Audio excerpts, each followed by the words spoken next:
How do I buy silver on the stock market? Retailing and collecting antique silver is a well-paid business. Most especially today at the commencement of the global financial renaissance, when most collectors are faced to market their antique silvers in exchange for the money. In fact, many antique and silver collectors are taking this chance to buy items. To be gainful in this kind of commerce, here are the best 5 schemes proven to be successful in selling antique silver.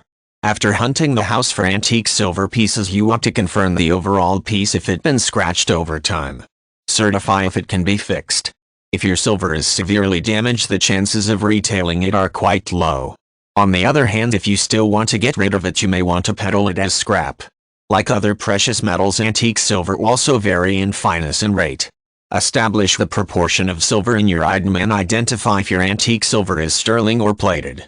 Any good merchant would appreciate the value of understanding the product being marketed. Check the explicit marking on the silver pieces. Some collectors would look at the rarity of these marks. It adds value to the antique piece. If you need help with your item, you may bring your antique silver to a peddler or evaluator to assist you in finding the real value of your silver item. Know the local antique silver collectors in your community. You will be dazzled on how many results that you may discover on your query. Ancient collectors and shops know how much silver's worth. There are other retailers that peddle their collections more than what they are worth. Still, there are marvelous offers too.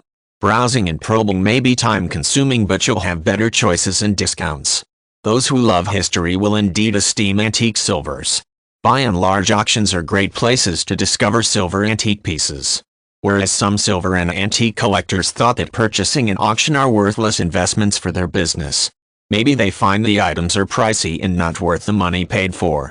However, there are serious collectors who are looking for rare antique silver collections.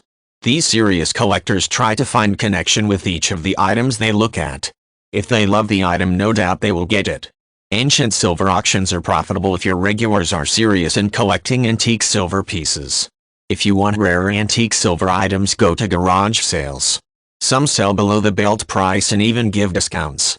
They market some antique silvers on the prices that are far less from what they are worth. Possibly most of these owners do not know the value of the item they are retailing. There are also similar to garage sales that are the best source of profitable finds. These are swap meets, flea markets, classified ads, estate moving sale, and so on and so forth. Items from these places market huge profits. There are many effective ways on becoming more profitable as an antique silver collector or as a business person at the same time. Given above are 5 of the best things you want to consider when retailing antique silver pieces. The antique silvers are old. It will be best to test every time the acidity and check any flaws before purchasing.